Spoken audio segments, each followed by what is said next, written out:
Welcome to the Spa Girls podcast, the self-publishing podcast for authors. You're in the right place for the best writing, marketing, and publishing advice, plus interviews with industry experts and best-selling authors. I'm Cheryl Phipps. I'm Shah Barrett. I'm Wendy Vella. And I'm Trudy J. Welcome. And this week we have Lorna K Bailey. Hello, Hey, Hey, Lorna. Lorna. Lorna. Thanks for coming Yay! Oh, on. thank you Hi, so much for Lorna. having me. I'm so excited. We're excited to have you actually because we're going to talk today about being executive virtual assistant, or that's what you are, and or virtual assistants in general, I think. Um, First of all, I'm going to read your bio, and then we're going to get right down to the questions to find out exactly how we work with virtual assistants and how we can, I don't know, Um, optimize our author careers from the yes. words of a person who works with lots of different authors. Mhm. So, Lorna Bailey has been an executive virtual assistant since 2014, working behind the scenes for best-selling authors and entrepreneurs, including Dave Chesson, who we all know from Kinderpreneur, Publisher Rocket, and Atticus, I am very sure, to help them grow and thrive in their business. In short, she helps writers stop drowning in the business stuff so they can get back to what they love most, the writing. And don't we all want that? Yes. Yes, Oh my goodness. I think every Amen. author wants that. Yeah. So, so how did you get into being a virtual assistant or an executive? What's the difference between an executive virtual assistant and a virtual assistant? Yeah. Yeah, that's a good question. Okay, so the big difference is like executive virtual assistant. That's used by a lot of agencies, I would say. And typically executive assistants in the corporate world, they assist like CEOs, CFOs, like just really high level executives, admin, presidents of companies, things like that, titles like that. And then essentially an executive virtual assistant, you do that but virtually, right? And then a virtual assistant, I mean, they help all sorts of people, primarily entrepreneurs. But you do a lot of admin, project management, email management, calendar management, et cetera, et cetera. You do all that virtually and remotely. So, yeah, as we all now know, we can all work remotely and virtually, but virtual assistance has really been around, oh gosh, for a long time, I would say. I mean, I started in 2014. When you Yeah. were Wow. reading my bio, I was like, wow, that was so long ago. Yeah. Yeah. Right. So, Yeah. yeah. So how did you get into it? Like what made you decide Yeah. to go that route? Yeah, so my husband and I got married and we were very poor. We were 20 and 22 and we had one car. And I quickly got really sick of sharing that car and driving him to work and then driving me to work, getting up early to drive him to work and then me not going to work for another 5 hours. And so I just kind of started poking online of like there's got to be jobs I could do from home and I looked at like transcription, I looked at I mean there's editing, things like that and I found virtual assistants. And I've always really loved organization, project management. And so I started out with an agency way back then. They would pair you with clients and they had great training. And that was kind of my jumping point. And eventually I had people coming to me just on the side saying, hey, I have this project. Can you help me with this? And just through networking, kind of just met people and they would hire me for projects or hire me for long-term assistance. And yeah, it just kind of grew from there. And I started with the agency, but eventually worked full time remotely as an executive assistant for someone who's an entrepreneur who sold courses in the writing world. And they were traditionally published and self-published.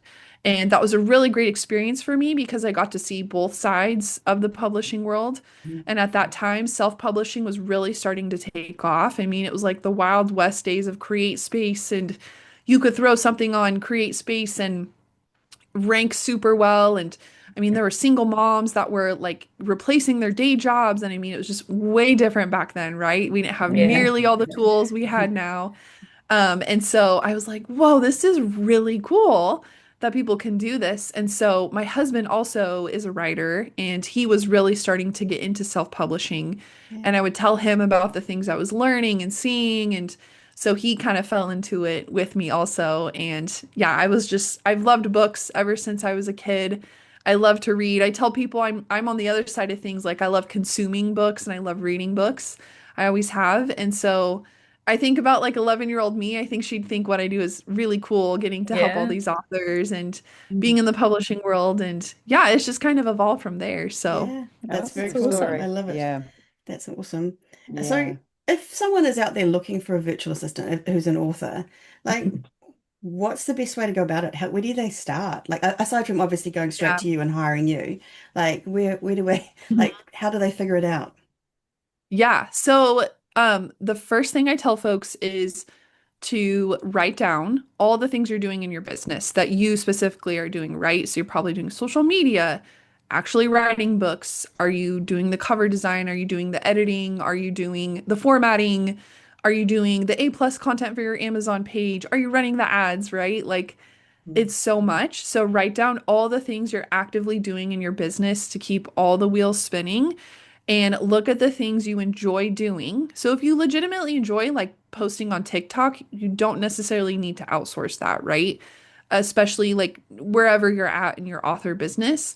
But if you like hate editing, then potentially like that should be the first thing you outsource instead, because those tasks that drain you that you legitimately just hate doing, put off as much as you can until the last minute, like those are the things to look at outsourcing first. So sometimes I tell folks like it's not a VA might not be your first hire. It might be an editor, a cover designer, a formatter, someone in that capacity. But VAs nowadays can do so much. Like there are VAs out there who could help you with your covers. They could help you with like proofreading, maybe not like your developmental editing. But write down all of that and then kind of look at those tasks from there. And it's also a good time for folks to what's working in your business and what's not working in your business. So if you've been posting on Facebook for like 3 years and your audience is just not there, you don't have to post on Facebook. You know what I mean? It's your business and you get to decide how to run it. And if something's not working, it's okay to let that thing go. But once you identify some of those tasks that a VA could do, that you could hand off, then start looking for VAs that are familiar with your genre. That's always a good starting point. I always tell folks to, if you have authors in your genre that you're friends with, ask them, hey, do you have a VA you like or someone that you know of? Do you have a reader in your audience that is just like a huge fan? They know the characters, they know your content really well through and through, and they're just like a raving fan. And could they be open to helping you out with things if they have some of those skill sets, right? I know a lot of authors have found really great personal assistants and virtual assistants in their own fan bases. Yeah. So you don't necessarily need to go out and hire like a super fancy high level virtual assistant. I know that's kind of like counterintuitive considering like that's what I run an agency like that and that's what I do. But I want to see authors succeed and I always encourage them like it's not a full-time employee. You can hire someone for as little as like 10 hours a month and then, have them help you with small tasks at first, grow that relationship, build that trust, build your systems more than anything. How are you guys communicating? How are you keeping track of who's doing what? Do you have a project management system?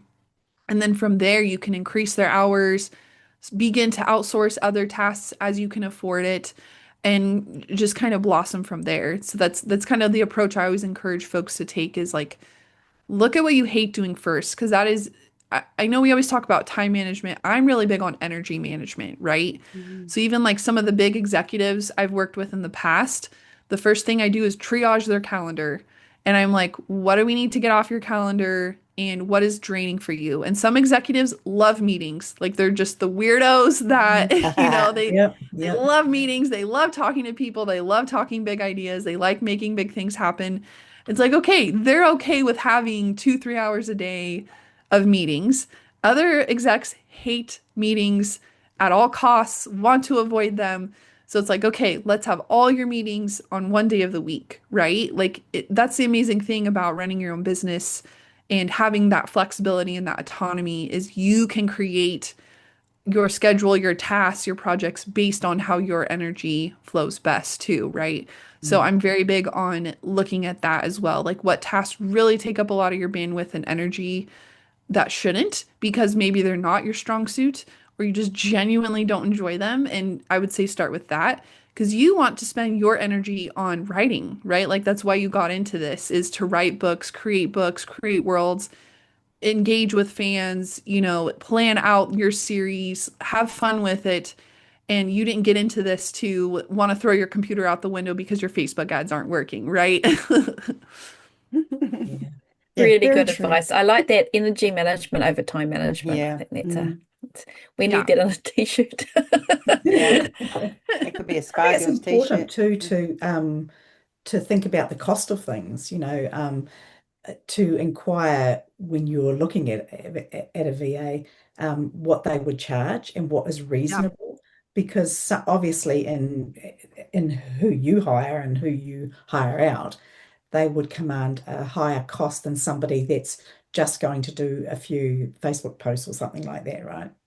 Yeah, absolutely. And that's, I think, what in my experience has been frustrating for a lot of authors with hiring as an assistant is like the range is insane. Like I mean, and I'll be honest, I charge $50 an hour, but I've been Mhm. doing this since 2014. And so VAs on the higher end, they know like where to look for newsletter swaps. They know what tropes are hot right now. They know what's doing well on TikTok, right? Like their experience is there and they are reliable and dependable, right? Like those VAs are worth their weight in gold. And yes, you can hire a VA in the Philippines overseas for $3, $4 USD an hour, right? But again, like, are they familiar with your genre? And I've worked with VAs before who are $5 an hour and they're wonderful to work with, right? Mhm. But I always tell people like it's about building that trust. And if you really truly can trust that person and they know what they're doing, then that is worth its weight in gold, you know? Mm. Yeah. Yeah. Are there some kind of personalities that don't like? Is it about personality as well? Like the Yeah. yeah, yeah. Yeah, absolutely. Yeah. So in my agency, I do a full like analysis. Like I meet with the client and I ask them like what's important to you in your business, what's not important to you in your business. I always use the example of I've had a longtime client. Her name's Marion Roach Smith. She used to work for the New York Times, so she has a really big journalism background, and she teaches people how to write memoir. And she's written several memoirs, and that is her jam. That's her gift. She's amazing at teaching it. And right from the bat, she said, we do not use exclamation points in any of our copy because in journalism, that is a big no-no. Like, you don't use exclamation points, Mm. I was like, oh, I never noticed that. In newspapers, like, in magazines, they don't use exclamation points. Oh my goodness. That's something that was like really important to her was that, like, when I communicate with customers or clients, that I'm professional and I'm still warm and friendly, but at the same time, like, that is her brand and she wants me to match that brand. And so when I look at my VAs, I look at like, well, what are their personalities like? What are their interests? What are their strong suits? And I mean, even in these past few years, it's come down to like politically, like things are very politically charged here in the US. And I Mhm. want to make sure my VAs are comfortable with the content matter and, you know, the content that they're going to be working with a client, Mhm. and that is really important to make sure that you don't perfectly align on everything. That's never going to happen with any No. person, right? Yeah. Yeah. But that your assistant is, they get what you're doing and they love like your brand and they engage with other fans. I think that's super super important long term. Mhm. And I always tell people too, like, if you have a VA that is not necessarily skilled, but they're willing to learn and they're willing to add new tools to their tool belt, that is amazing. They can always grow with you and they don't necessarily need to be like perfect from the get-go, right? Mhm. So it's definitely, I think sometimes on the internet we think, oh, I'll hire a VA and that's how so and so scaled their business to $1 million, or Mhm. oh, that's how this author, they always talk about their assistant and how they help them have this amazing mega launch, right? It's Mhm. like, but that took years for them to build their systems with their assistant and that trust and that relationship. And it doesn't necessarily happen overnight, right? Mhm. Mm. Yeah. Do Good you have advice. ways of gauging um, increase for an author in all kinds of different ways, not just monetary, um, from what a VA is doing? Like, is it a particular thing? Like if they posted something on Facebook and suddenly they had a huge amount of sales or a lot of people liking their posts or whatever, is there Yeah. something more to it than that? So yeah, I would say that is something I'm still trying to figure out. I actually was Mm. just talking with a friend who She's super into metrics and she's super into helping entrepreneurs figure out like where are your sales exactly coming from? You Mhm. know, is it your Facebook ads? Is it your social media? Is it your email list? Because I think that's something more authors need insight into is like, is posting on TikTok 3 times a day really helping your sales? Or is it your Facebook ads? And there's different levels of tracking.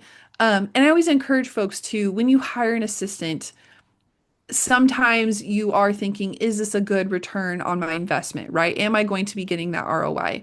And sometimes it's not. Sometimes it's a return on your time, right? So, like, you Exactly. might be Right. hiring an assistant for $250 a month. That doesn't necessarily mean in 3 months you're going to be making $250 a month more in sales, but you might have been able to write way more words each day Yeah. because you're not worried about posting on social media. Mhm. Yeah. So I think it's important to look at it from that aspect too, of it's a return on your time. And sometimes too, it's not even, oh, I was able to work more. Sometimes it's like, I'm actually able to sit down and have dinner with my family every Yeah. day, Yeah, right? Or, exactly. Good oh, I'm point. actually able to go work out and take care of myself every day. You know, I think that's another way to look at having an assistant as an asset to your business in that sense too is really key. Yeah. Mm. Because you are running your own publishing business as well as writing. And there are just so many hats you have to wear. So, Yeah. that time thing is huge. You got to weigh that up, I Mm. think. Yeah. And that was actually my next question was because you talk about building a sustainable writing or helping authors build a sustainable writing career. So I guess that all goes into that, isn't? Is there anything else that you meant as a part of that phrase, or that's a kind of Yeah. Yeah, it's something I'm pretty passionate about because I have worked with a lot of entrepreneurs who have burned and crashed. And, it's sad. Like they've made $1 million, but they're getting a divorce and their home life's a mess. And it's like, okay, we built this, but all for what? You know, like your personal life's not great or you have severe health issues. And I see that in authors too. Like, okay, we've had an amazing year of sales, but like you have health issues now and you're burnout and exhausted. So I'm really, really big on healthy, sustainable growth with Mhm. building an author business. Mm. And I always tell people to go slow is to go far, especially with writing, because it's not just, like revenue producing energy, it's creative energy. And that's like a unique thing to have. And I think a lot of authors underestimate how much work it takes mentally and emotionally to write a book, right? And it is like physically exhausting, but it's also emotionally exhausting too. And so I always encourage building out your systems, creating that consistency, and sticking with those consistent systems because that is how you'll scale your business. And the most like sustainable entrepreneurs I've worked with are pretty big on their systems. So they have their email marketing system. It's not sexy, it's not cute, it's not fun to talk about or think about, but that is really truly like the foundation of a business is systems. Having those like your social media system, your email system, even just like your plotting system. Like when you sit down to plot a book, do you do it the same way each time? And you already have a system, you've never just really realized it, right? So thinking about those things, the parts of your business that really stress you out, you probably don't have a good system for them, right? Or you have a system in place that's just not working and you need to go in and fix your process a little bit. I always encourage folks that's going to save you a lot of that energy, a lot of that mental fatigue, a lot of that time for instance, launching a book, right? It's essentially the same process each time. You might tweak it a little bit. You might add in, okay, this time we're going to really focus on the Facebook group and we're going to do a bunch of giveaways. Or this time I'm going to really focus on my ARC team. But essentially, it's the same process each time. And if you have that documented, every time you go to launch a book, you're not like, oh my gosh, I'm launching this thing, but what did I do last time? Yeah. Oh yeah, I used Vellum to format. Okay, I've got to find Vellum in my computer now, right? Or, oh, that's right. This last time I did like a countdown and I want to be consistent with that. If you have all that documented and you have SOPs, which is like standard operating procedures, it's basically just written out how you do a specific project, how you do a specific thing. You can go back to that each time you launch a book and say, okay, that's right, this worked really well. I'm going to repeat this again. Anything that's like a repeatable process in your business. If you can document it, that's amazing. It doesn't need to be pretty. It doesn't need to be an amazing ClickUp template or Notion template or anything like that. Just literally word vomit it onto a Google Doc, right? And then two, the key part is when you go to hire an assistant, you already have some of these things documented, right? And you can hand them over and say, every time I send out a newsletter, this is how we do it, right? We exclude these people, we include these people with this tag. Here's the template, and your assistant can kind of pick it up and just kind of run from there. And that saves you time with training them as well. There's always going to be a little bit of an onboarding training process with an assistant, right? But if you have SOPs or you build those SOPs together, that can really help you create that consistency in your business. So then you can save that energy for writing your books. Mm-hmm. Great Do, idea. do Love you that. think Yeah. there's a place for saying no to stuff? Like you talked about authors kind of being overwhelmed and not being, too much stuff. Do you think that's part of this process that can be helpful? Yeah, absolutely. Yeah, do you mean saying no to like certain like marketing things or Yeah, yeah. Like yeah. not saying no to a Oh yeah, virtual for assistant. I sure. just meant like, Yeah. if someone's trying to do too much and then they're like, I Yes. know I'll give it all to a virtual assistant, but it's still too much for the virtual assistant as well as the Yes. author. So Yeah. it's about kind of Yeah. streamlining maybe as well. Yeah. And I always try to encourage authors too. Like a lot of entrepreneurs and authors I work with are not naturally organized people. And so they do tend to get a little bit of shiny object syndrome of like, oh my gosh, this person's doing Facebook ads and it's working really well for them. So I have to do Facebook ads. Or, oh my gosh, this person got a BookBub deal. It changed their career. So I have to do BookBub. And it's like, no, like that's not, again, it's your business. That's not the case at all. Yeah. And I get how hard it is to put the blinders on and run your race and not necessarily worry about what other authors are doing. I Yeah. know that it's so hard to do, but if you have your strategies that you know that work, you have your goals and you're consistently meeting those goals, like good, stay put, and that's kind of against the status quo of what a lot of advice people say, which is you have to adapt and you have to do this thing. And, now we have AI and it's like authors are having to make that decision. Do I have AI in my process or not? Am I gonna get left behind if I don't have AI in my process, right? Like I see authors struggle with that every day. And it's like you have to think about what values you have in your business and stick to those values. And so if you hate social media, then don't do it. There's plenty of other ways to market your book, right? That doesn't mean you don't have to work hard. It doesn't mean you don't have to put in the work and the time to build your business. But if social media like just sucks your soul out and you just enjoy it like to no end, then don't do it. There's like way other amazing ways to sell your books and to market yourself these days. Yeah, I want very to true. talk a little bit about VAs and marketing because I've seen in some groups, I think personally as a marketer, that there is an unrealistic expectation that authors have that by merely employing a virtual assistant, they're going to look after their marketing. And I use, in inverted. And I think that's really unfair. And usually those relationships fall apart because it is there's specialized skills with that, as with anything. And I think, to expect to get a marketer for, whatever the charge is, to how do you when you're working with clients, how do you adjust their expectations, particularly around that side of things? Because that's sort of the common refrain. I just want to write books and I want to hand them over to somebody else. How do you deal with that, Lorna? Yeah, I mean, I deal with it all the time, and a lot of it is like adjusting the client's expectations.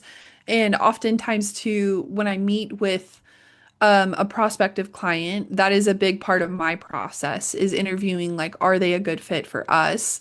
Because there is kind of this idea of, oh, I'm going to hire someone and then they're just going to be able to do the marketing and I can just hide in my office all day, drink coffee and write cool books, right? Yeah. If Mhm. only. And I If always only. emphasize to, yeah, if only. And I always emphasize to people like it's your business, right? So the success of it does depend on you. And if you don't have some of these systems in place ready to hand off, there's no one really you can hire that can just outright make all your books successful. I've yet to find that person. So Mhm. if someone out there does know that We all want company to or know. marketing company, yeah, please, by all Yeah. means. We all Yeah. want to know. But yeah, I ask them like, what tasks do you need help with? And if they don't have a good idea of that, I will say, okay, go back and figure that out Yeah. and then come talk to us, right? Because if you're just thinking, oh, well, don't you guys know everything that I need to do? It's like there's so many things we could do and could help you with, but it's your business and you have to come up with a strategy, and Mm. this depends on you. And we can help execute that strategy, but at the end of the day, the ownership will always fall on the client for the success of their business. And it took me a long time to learn that. I mean, I've lost sleep over this client's business isn't doing well, or this client is like going through a really personal, hard thing. And it's like I have to have that separation of boundaries of like it's their business. At the end of the Yeah. day, it falls on them. Yeah. And that's hard because as an assistant, you really care about your clients and you really care about Mm. their success too. But yeah, I think going into a relationship with an assistant of they are there to help take tasks off your plate, but your success ultimately will always fall on you. If you can Yeah. have that ownership, that is going to help you immensely with anyone you hire, right? Because you can hire an editor, you can hire a cover designer, you can get a really good book out there, but the success of it is always going to fall on you as the 100%. business owner. And it's a Yeah. big mindset shift because a Mm. lot of indies don't realize Mm-hmm. they think, oh, I'm writing books. You're running a business, and that's a Yeah. big mindset shift, getting into that entrepreneurial mindset for sure. Yeah. You're Not breaking the least of all, hearts of just lots making of. the decisions around the cover art, for example, that can make or break. And any marketer, no matter how shiny and amazing they are, unless they've got, I don't know, millions of dollars to throw at something, it's not going to work if the book's not packaged correctly, for example, and that's not their responsibility. Well, that's not their, they didn't do that. So I think that's the biggest adjustment I see with authors is expecting somebody to have the golden wand or whatever, Yeah. Vicky, and I feel like you're breaking the hearts of many authors by this whole conversation. Yeah, no, And this is good. Well, the thing is, it also prevents a lot of stress because it's stressful when these relationships break down or they don't work or they feel rejected. I've had authors approach me that same as you. It's like this isn't how it works. It would be nice, but frankly, if you could just hand it off to somebody and them to take all the marketing, you can't afford them. no, Full stop. 100%. 100%. Yeah. Yeah. Or you don't realize how much work it takes and you have to charge that amount Correct. to be a successful marketing Mm-hmm. agency, right? Yeah. Yeah. Mm. And can I I? think too, like, oh, go ahead, Trudy. Oh no, go. You think? I was just gonna say, I think I'm so passionate about indies because I've seen what happens in the trad Yeah. business. I think a lot of authors get their hearts broken when they do get a traditional publishing deal because they realize a lot of the marketing still falls on them and a lot Yeah. of the success of the book still falls on them. And so I try to save indies from that heartache of just saying, if you're going to work this hard, get Mm-hmm. all the dang royalties you can out of this. Like, don't Yeah. Yeah. give those to someone else. And Mm. and I'm not anti-trad. I think there's a right time and a right place for indies to Mm-hmm. go trad, 100%. And I've seen it work out really well for several indies. But any newbie authors that come to me and they have stars in their eyes of getting like that six-figure trad deal right out of the gate, it's like, okay, I'm gonna be the older sister here for a minute and Yeah. just say, It's another one of those fallacies, right? A little bit like somebody can do all of that. This is the same thing. I'm just going to do this and they're going to do it all. yeah, Yeah, no. You yes, guys are yeah. And just my breaking hearts left, right, and Yeah. center I here. know, I It's our know. job though, The Trude, reality check, people. We're going into 2026 with the rose tinted glasses off. That's Yeah. our I Yeah, think exactly. I think the thing about independent publishing too is there's so many variables and it's like up one minute, it's down the next. yeah, There's that expectation that a VA is going to change all that. It's just not realistic. yeah, So what you said with regards to sort of doing a list of things that you love and don't love and what you do and what you don't is great if you can hand some of yeah. that off. But like you say, and I think everyone needs to understand that point, ultimately it comes down to you. Mm. Mm-hmm. Yeah, It's Mhm. your So business. Yeah. true. I mean, we Yeah. can Yeah. go And and, like there's always something new, like you say, shiny new object. I Yeah. mean, But every week there's ultimately, something new for us, yeah, right? oh, oh yeah. Every Naughty, naughty. every Every week. every And week. Lorna, Yes. we've been in Yeah. this space as long as you have, and I mean, honestly, 10 years feels like about 50 at this stage. And yeah, and the things the things we've seen in those yeah. times, But right? I mean, just things like algorithms at the moment, Amazon, I don't know Uh-huh. what they're doing, like, Nobody Oh can and yeah. control sales are going those. down and Oh then they're yeah. going up, and Yeah. then, like, but what I'm saying is consistency, all that sort of thing. And I think getting a VA on Yes. board when times are down is just as good as getting it on when it's up, because Yep. Yeah. you just keeping the wheels rolling, and Mhm. getting Yep. your things in place.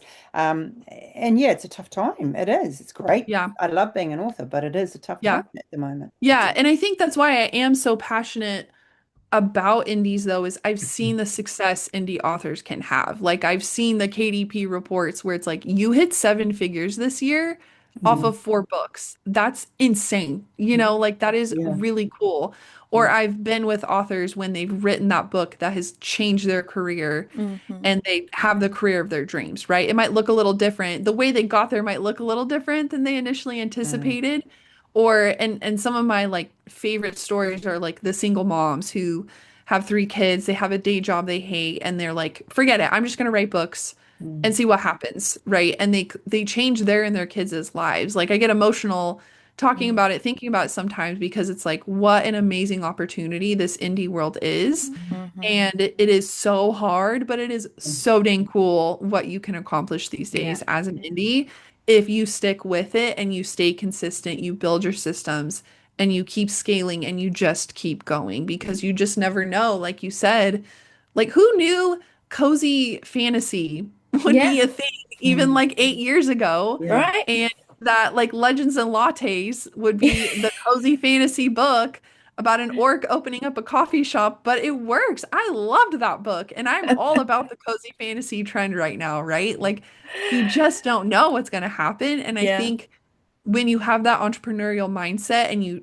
make that shift and you're like, okay, I'm gonna have an assistant and I'm taking this seriously and I'm gonna reach my author goals, I'm gonna do what it takes to get there, then it is amazing what you can achieve when you set your mind to it and you keep going. And getting an assistant can be that help, that boost that you need to take some of that pressure off of you, right? Some of those just menial tasks that you spend hour after hour doing and now you're able to look at things like strategies. You're able to, okay, I'm going to do Facebook ads and I'm going to sit down, put my butt in the chair, watch the course, and figure these dang ads out. And I'm going to stick with it until we figure it out, right? Like once you shift to that entrepreneurial mindset as an author, like there's so many doors that can open for you.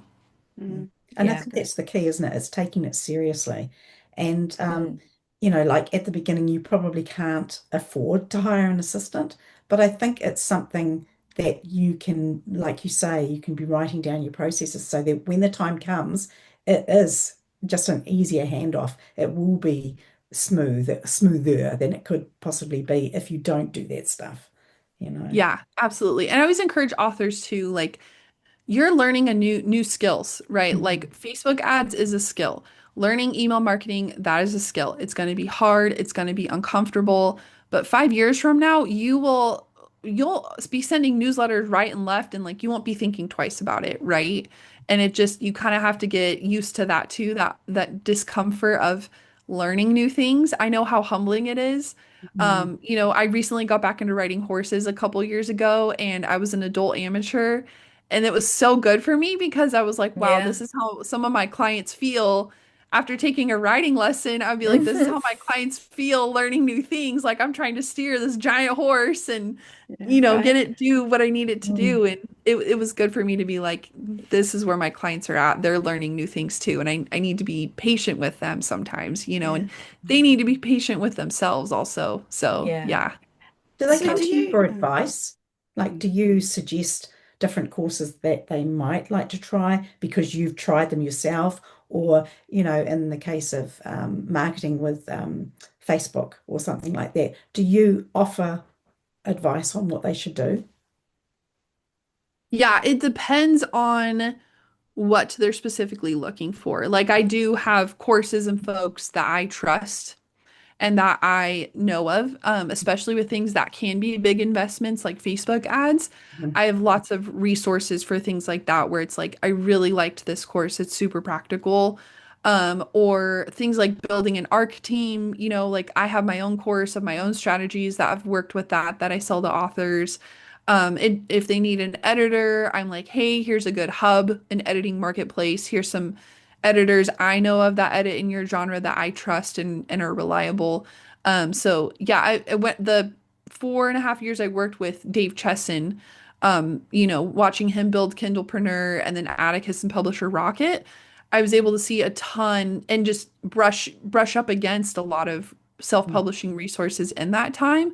And I Mhm. was able to kind of see behind the scenes of like, wow, this is a really good resource for this, or ooh, this is a good resource for that. And so I was really lucky during that time. I was able to just gain a lot of resources that I honestly forget about until people specifically ask, like, Mhm. hey, do you know something that tracks like link clicks? And I'm like, oh yeah, here's a couple options depending on your budget. And so that's one of my favorite things is helping authors like find tools out there that they might not know of otherwise to help them like with their process and such.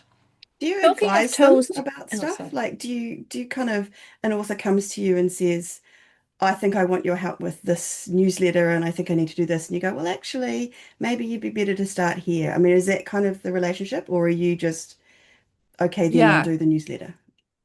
Yeah, it depends. I myself am moving away from doing virtual assistant work because I love teaching authors and I love teaching authors about systems and processes.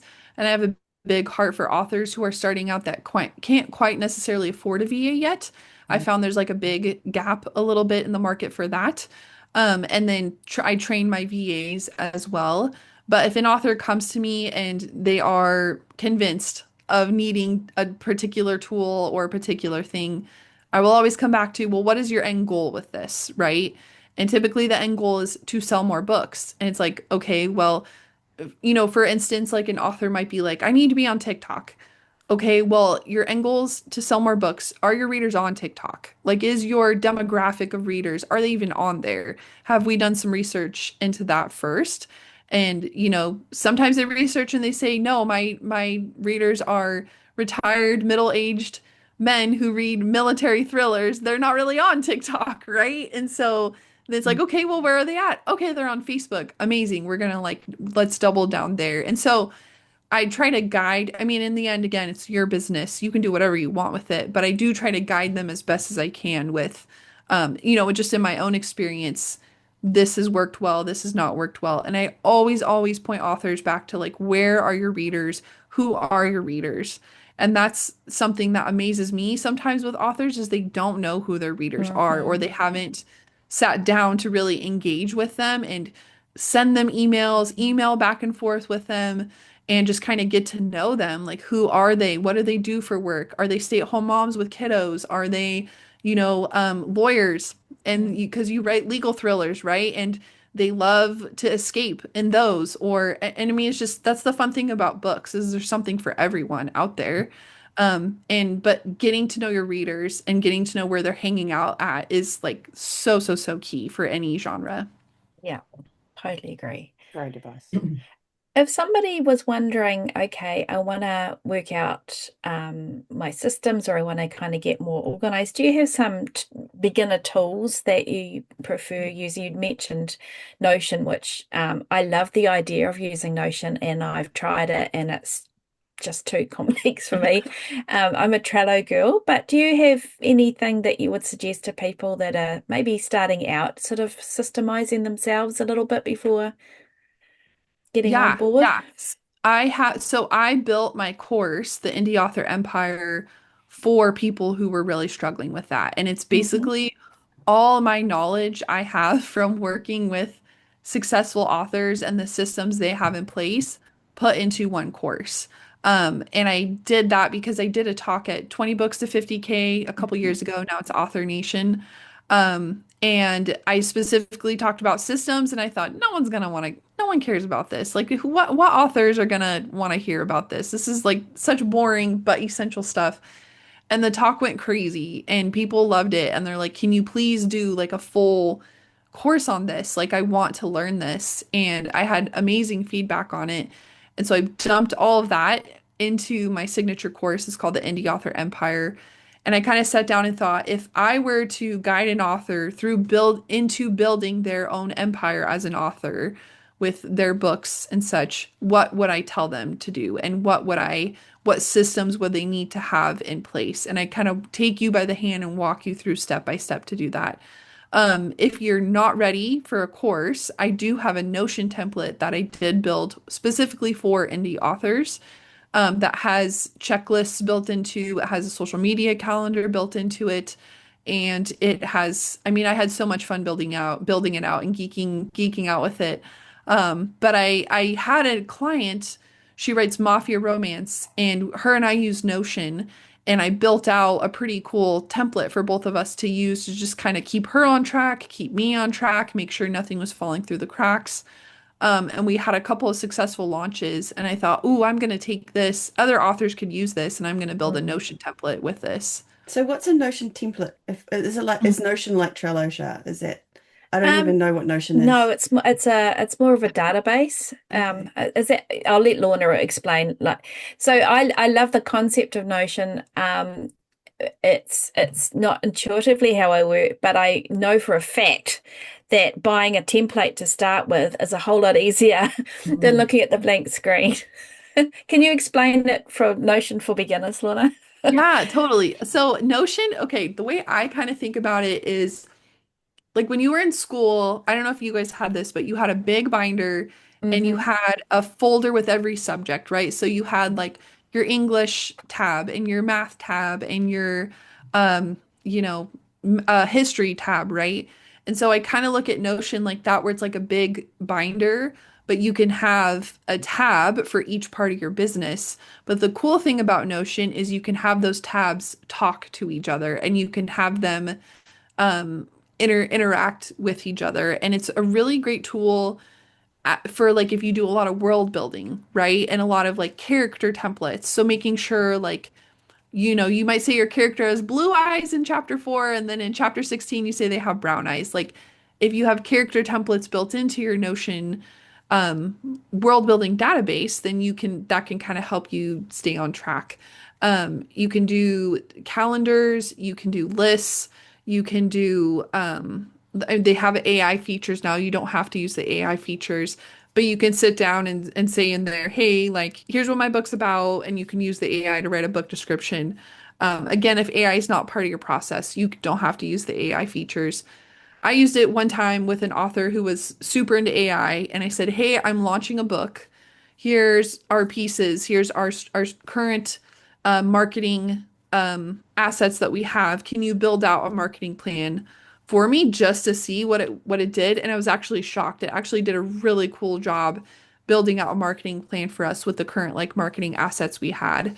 But yeah, I try to think of it as like a big binder for your business, and you can have like in expenses, like your finance tab, right? Where you're keeping track of your expenses for your launches, you're keeping track of your revenue and royalties from different platforms, because you know nowadays like lots of people are all about going wide, not just being married to Amazon, and you can, you know, be on Barnes and Noble. You can track your royalties there as well and just have graphs and all sorts of fun stuff. So there's a learning curve to it. And the Notion template that I built out is, I mean, it has the essentials for every author business in it, but you can go crazy with it and make it way more fancy if you want to. But I totally recognize like authors aren't necessarily like, they don't geek out about planners and stuff like I do. No, yeah, I geek out, but it's just, I think what it is though, this is on me. I think it's unrealistic expectations on how long it would actually take me to get used to it. I think that was it too. You know, looking at something for 5 minutes and deciding there and then is not fair. So Well, that's on me. But I always love the concept of it though, right? Yeah. And I then when love I the go concept. into it, I'm just like, oh hell no, you know, like I it's think like, of it oh no just way, like, you know. yeah, right. It I just think it's my I've seen all, brain is like it just shuts down when I see all these things. I'm just like, you know, Yeah. woo. yeah. Yeah, I've and I seen always encourage authors keeping all their research in there for books and all like the links and photos. Like it can get like it's probably beyond a file. It's probably like a filing drawer, right? Of everything.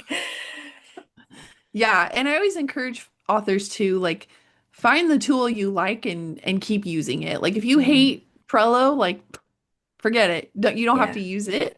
As long as you have something to help you keep track of tasks, your Mm. processes, your due dates, some kind of visual, that's amazing. And there's Trello, Asana is great if you're a list-based person, if you like checklists. I love using project management systems as well, like Asana and Trello, because you can then create templates and then you can just copy those templates every time you Yeah. start a new book, right? Or every time you have a new character, you can create a character template and then copy that and fill in what you need to, right? So use it for what you find it helpful with, but don't feel like you're behind or a bad author if like you don't geek out over Yeah. all the crazy project management tools out there. There's even times where like I've just used like a notes app with clients before because they could get it on their phone, Mm. they could check it and be like, okay, here's what I need to do this week, here's what Lorna's doing this week. Okay, cool, and we can kind of go from there. So And Mm. it's that's the whatever key, I think, works. working with a VA would be something that you can both access. So it would have to be cloud based. Yeah, Mhm. absolutely. Yeah. Yeah, actually I was thinking about this morning. Brandon Sanderson mentioned and Taylor Swift both mentioned that they just use the Notes app in their phone to store their ideas. And I was like, That's that's what I so, do. look at how successful both of them Mhm. are. Mhm. Yeah, And that's right? their system, but Yeah. they have a system, and that's the Yeah. key, right? Like they don't have ideas and they let them float away. Like they have an idea and they think, I better write this down. Mm. And I think Brandon has a little bit of organization to his, if I remember him talking about it correctly. But it's things like he was driving through Idaho and there was fog. And he's like, I'm going to use this in a book. And he put it in his notes app, like use fog as like a monster or Yeah. something. And Taylor Swift said that too. She said, I have a notes app. I'll get like a lyric or a jingle or something or like Ophelia. Wouldn't that be cool to write a song about that? And I put it in my notes app. And like I was thinking about it this morning, actually, I was like, that's their system. And Mm, Mhm. look at how successful right. they both are, but Yeah. they have a system for their ideas. And I think that's Mm. key at the end of the day. Yeah. Yeah. So Is you that one? don't forget, you got to have that one thing, right? That also, like for me, my brain, as soon as it goes in, it'll go out, Yep. like so putting it Can't be in notes. onerous. It's got Yeah. to be something quick and Yeah. easy. Yeah, that's Well, why notes is I'll quite often if someone's talking to me, I go, oh, well, just make a note of that, mm, you Yeah. know? Yep. yeah, me too. Yep. Yeah, it has to be something you'll do, right? Like, because Yeah. we've when we were looking for a system for the Spa Girls to get stuff set up, I remember, and I think Sean might have suggested Trello, and I was looking at Trello going, I'm never going to be able, oh, I'm Ooh. never going to use that. But But it's actually actually, quite simple. and Yeah. we use it all the time for the Spa Girls, and then Mm. I tried to use it for my personal stuff, and I just couldn't. I don't ever go back in there. I use it all the time for Spa Girls, but not. I just, yeah. Anyway, that's just me. Mm. But it's just funny that how our brains work and the different Yeah. systems. So, can you tell us some of the common mistakes that you see authors making in terms of their author business and what they can do to maybe fix some of those? Yeah, I would say a common mistake I see a lot of authors making, and we talked about it a little bit, Shar brought it up, is just expectations. Mm. So a lot of them have this expectation, I'm going to write a book and then people will just buy it. Mm. And it's like, oh, I wish. Yeah. I really, really wish that's how it worked because wouldn't that be so amazing? But I think if you have expectations of I'm going to write this book and I'm going to make it the best book I can be and do the best of my ability to market it, I think you will be shocked at the results, right? In a good way. I think when authors go into this thinking, I'm going to write a book and it's going to be a bestseller overnight, that just doesn't happen, with your first book. I mean, very, very rarely does that happen. Of course, there's exceptions, like Harry Potter, that was an exception. But even then, it still took J.K. Rowling until about like the third or fourth book before it really, really took off and was like the phenomenon that it became, right? So I Mhm. always encourage authors, it takes a couple books before you can really see some traction, and that's normal. That doesn't mean you're a bad author. That doesn't Mhm. mean that you're not doing enough. That is with any business. It takes time to build that traction, to build your systems. to build that fan base that loves your books. And it takes time and you just have to be consistent and keep going. So I think having your expectations from the get-go that this is a marathon, not a sprint, is going to help you so much in the long run as an author. Another mistake I see a lot of authors make is, and we've discussed about it a little bit, is they don't really have systems or that entrepreneurial mindset from the get-go. And they just kind of fly by the seat of their pants, which is again super normal for lots of entrepreneurs. But you start to get in your own way and you start to do things like, I'm launching this book and I got so busy and there were so many things to do that, oh my gosh, I forgot to get the ebook cover. I was so focused on the print book cover. And now here we are 4 days before I have to have it on KDP and I forgot the ebook cover, right? Like I had an author client one time, like they were a couple that wrote together and the wife would do the covers and she got so busy with like the Facebook ads that she forgot to get the ebook cover. So they were like scrambling trying to like get it made and then load it onto KDP. So just things like that, like you can reduce a lot of your stress if you start to document your processes and systems from the get-go. It's again, it's not sexy, it's boring, and it can be a little bit of a process, but it will save you so much time in the long run because again, when you go to launch your book, you have that checklist you can pull out and say, Yeah. okay, I need to get my ISBN, I need to get my, A+ content going. Saves you all that brain space from the start if you have a systems entrepreneurial mindset going into it. And any successful business, they have their systems down pat. Like I will tell you, one of my favorite examples of this is Starbucks, right? So Starbucks is all over the world. I worked there for a year, and one of the things they emphasize in their training is you can get the same pumpkin spice latte in the Bay Area, California Starbucks that you will get in Vermont. Like we have the Or in same drink. Auckland, New Zealand, just saying. Yeah, exactly, right? Yes, or the flat white, the hmm flat white coffee that's super big over there. They brought that over Home of the here, flat right? white, just saying. Yeah. Any Yes, it's so Australians good. listening will be growling, but yeah. Yes, yeah. That it's because their systems are so like ingrained in their baristas, right? Like you push this button and then you do this, and they have a process for every drink. All their frappuccinos, there's a process you follow, right? And so it sounds very corporate and stale and dry. And I think authors can be a little resistant to applying that mindset to their books because they're like, well, is this going to hamper my creativity? And I always emphasize, no, it's going to do the opposite. It's going to like enhance your creativity. It's going to help you to be more creative because you're going to have more energy and you're reducing that decision fatigue ultimately of, well, Yeah. what did I do last time? And oh, yeah, I have to make a decision on this. And oh, yeah, I have to decide how to do this. If you have a system for it, you're not deciding every time you go to do a certain thing. Not even making decisions. Like I'll do something that I don't do, like I do once every 6 months or something, like even and I'll be like, oh, how did I do this last time? And oh, I'm gonna have to do this thing, and then I'm gonna have to, Yeah. no, and you forget it, or you start reproducing things that you've already got, like even just systematizing where you've got like promotion tiles that you've used previously for certain things, or images that that look really good for that. So it's just everything can be making it easier on you when you come and do those things like launches and And such a stuff. time Yeah. saver too, I think. And Yeah. actually, I think a timeline is huge because um, you can reverse engineer it from a previous book that you've done, and that will save you so much heartache, I think, because then you can diarize it. Well, if I want to have this book up by this day and I'm going to put it up for pre-order, then all the things have to happen prior to that. And yeah, that works for me. I think that's a really Yeah. helpful Yeah. And I thing. try to get authors into that mindset of like when you are overwhelmed, okay, what is your launch date?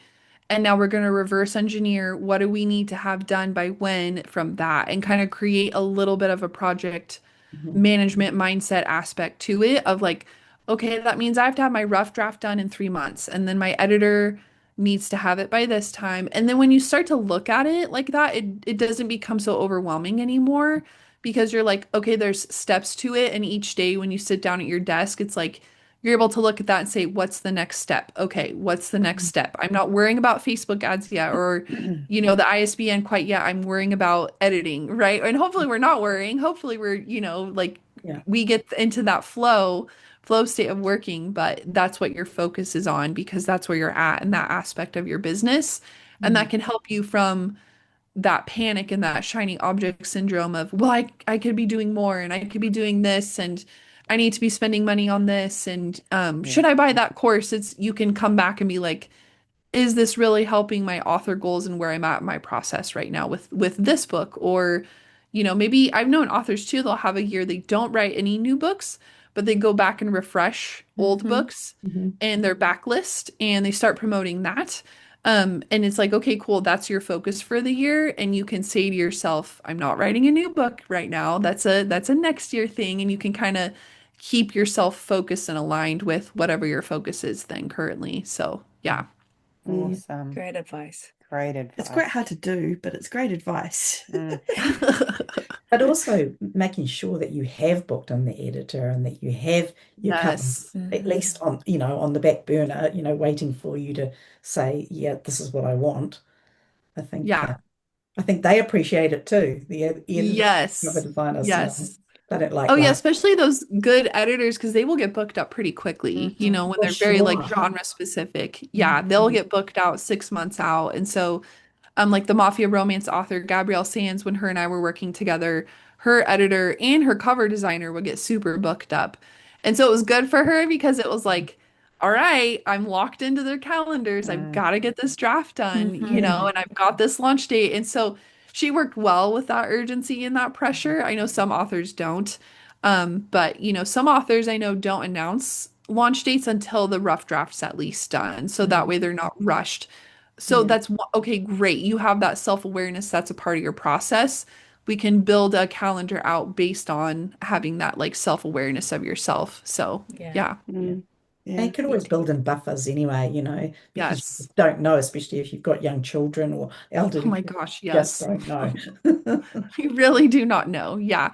And so, that's another thing with the SOPs is like I always joke they're kind of a hit if you get hit by a bus plan, like Mhm. heaven forbid you do get hit by a bus. Mhm.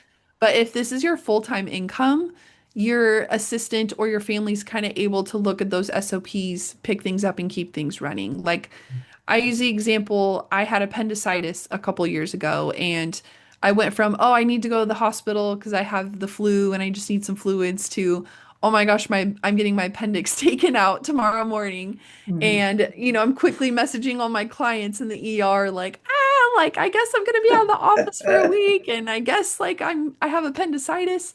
Here's where all the SOPs are. Like here's how you answer emails. Here's where all of this is.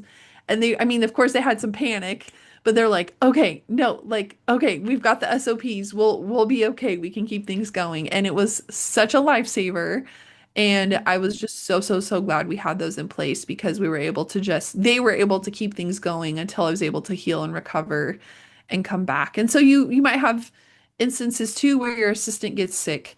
And if you have the SOPs and you have some documentation, you're able to keep things up and running too and keep things going. So life Yeah. happens, Yep. and make your business easier on yourself by doing things like this. I can't emphasize that enough. Mhm. yeah, Mm, awesome. yeah. It's amazing advice, all of it.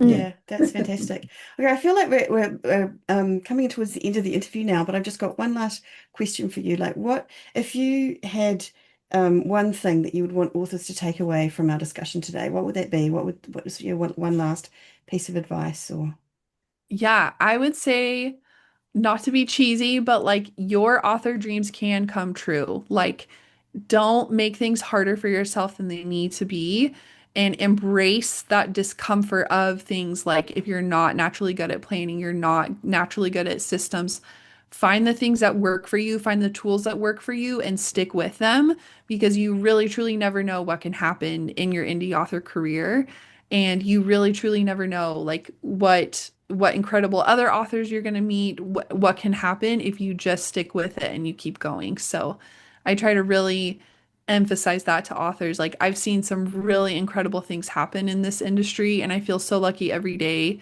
to be a part of it. And just the opportunities and chances that come along are just like could be beyond your wildest dreams if you just keep going. So that's super key. Oh, it's so nice. Lovely. Brilliant What a note to lovely end. positive message. Yes, exactly. Love Yeah. that. Thank you, Yeah. Lorna. And so, Lorna, if someone wants to check out your business or see if you can help Templates them, or whatever. templates or Yeah. anything, where do they go?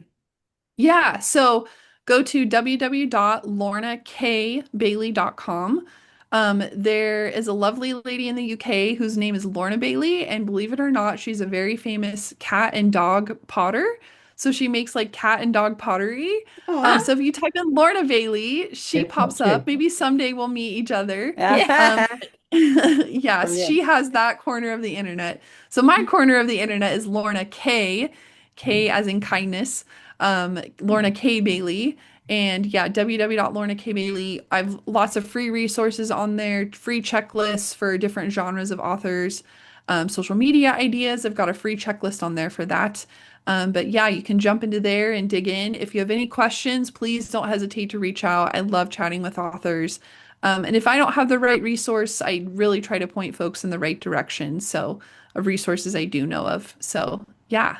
Awesome. fantastic. Thank you. Thank you Very so much. much. And Shah, where can we be found? We can be found at spargirlspodcast.com and we can be found on Patreon at Spa Girls Podcast. If you'd like to join us on there and come along and join our superstars group, we would love to welcome you there. Awesome. And thank you, Lorna, for coming along and joining us today. It was fascinating Awesome. hearing all about Yeah. virtual assistants and everything you can do.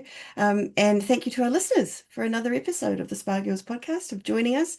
We've had fun and we hope you have too. And we'll see you again next week. Farewell for now. Bye. Well, Bye. bye. Bye.